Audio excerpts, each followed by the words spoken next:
Okay, just kidding. Oh, the sound of music is alive and well in Central Illinois thanks to the Music Shop.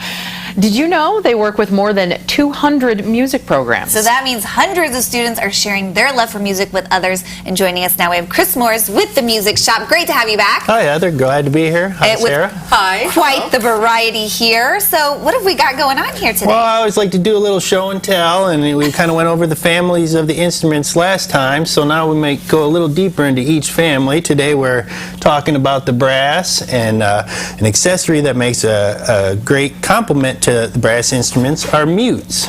Okay, so is this a trumpet or a cornet? This would be a trumpet.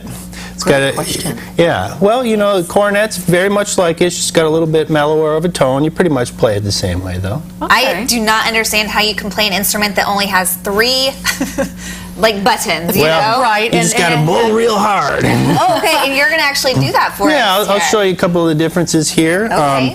Play an open sound.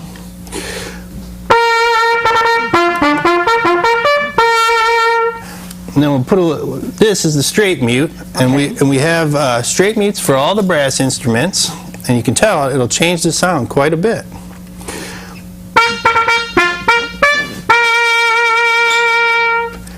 Now, if we want a softer, warmer kind of, maybe sometimes a background sound, we'll put this mute in, which is cup mute. Okay. Gives you a real mellow sound.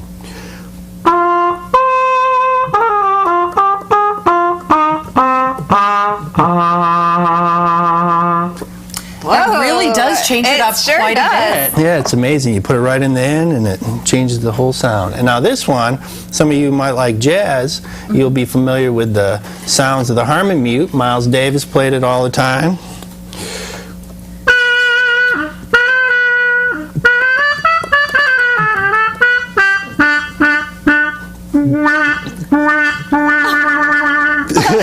Oh my gosh, my son would love it. He calls it the sad trombone sound. Oh, yeah, so, yeah. Well, I guess you get that effect with a mute? The sad trombone sound is actually also made with one of these, or if you ever watched the old Snoopy Peanuts cartoons, that boy. This is also used in jazz a lot, the plunger mute.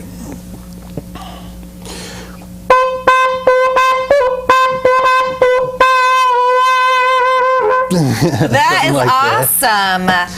Now, you don't use the mute for the whole piece, do you, or just certain parts of the song? Most of the time, it's certain parts. You know, sometimes as brass players, it's really crazy. You get this mute, and like that's half the game is figuring out how you're going to get the mutes in time to play the tune. Yeah, and I was so disappointed to learn that wasn't a megaphone back from my cheerleading days, but that is actually a mute as well. Yeah, this is a tuba mute. You know, maybe dual purpose. You go, or stick it in the top of the bell of the tuba. You know, if you want to kind of see a little miniature version, this is the euphonium mute. Works the same way with the tuba, just a little bigger. You just pop it right in there.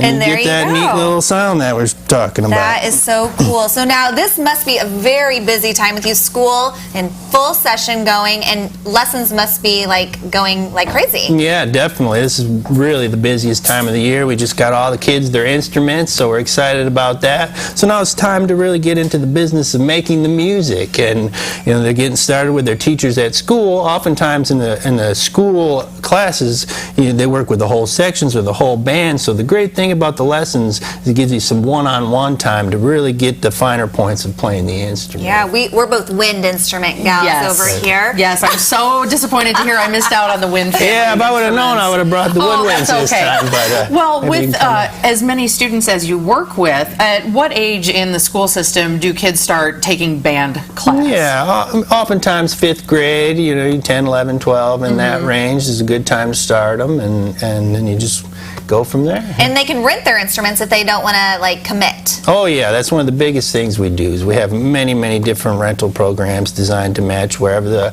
parents and students are coming from, and make it really easy for you to get the instrument and get started. The main thing, you know, one of my mottos is I don't want to see a kid ever who wants to play that doesn't have an instrument. So I'll do whatever I can to get them one. Oh, that's great. That is awesome. And how do you help a child who is interested in music pick the instrument that's right for them? Yeah, that's a great question. One, you can have them try a number of them. Oftentimes, one of them will work a little better than the other one. Sometimes it might have to do a little bit with facial features. Something will work a little easier that way. Sometimes it has a little bit to do with the school. The band director you might already have several trumpet players, and if trumpet and trombone are equal, we need a trombone player. Maybe the student would like to play the trombone. So yeah, there's a whole lot of factors involved. Yeah. But that is so true, because I wanted to play the flute so bad, could not get that thing to make a sound. Oh, and I wanted to sad. play the saxophone so badly, but my parents didn't want to pay for the saxophone. So I got the there you go. There are all kinds of reasons. Right? Okay, now we're going to let you play just a little something else while we go to break. You want to do that? Oh, sure, why not? Pick a mute for us. Let's go back to this mute. It's kind of neat here. Yeah, all right. If you Nice need, little... Here he goes. Chris Moore's with the Music Shop. If you need any more information about lessons or how you can get involved in your school band, maybe need an instrument, we'll share his information on stayliving.tv after today's show. Okay, here he goes. Thank you, ladies.